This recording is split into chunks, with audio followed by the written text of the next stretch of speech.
For today's video guys, welcome to my vlog, ang babaeng barista and bakery. So, nagbutang na di video og mga sticker for sa ako ang mga pangluto no. So, gibot na ako ang ruby muffin, cheese muffin o classic muffin. So, kung man ako putos na sa butang sa mga sudlanan, ako na rin namot ng sticker no. So, siyempre, butang na itong sticker na itong pangluto.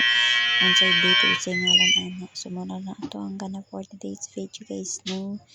Kay ubay-ubay man itong giluto. Siyempre, hapon naman ato na yung panulod sa sudlanan ng atong gipang luto. Pa problematic si Madam Ana. Kaya naman wala sa si Madam Ana. Kaya katugon kayo ano. Pero laban lang ipunta sa life ani guys. Kaya siyempre, nangita man tag panginabuhian sa tuwang life ani no. So balag ka po laban na kita ani guys. So pamot na ako mga kuan na itong gipang buhat. So manahurot na. So wala na guys for today. So thank you for watching.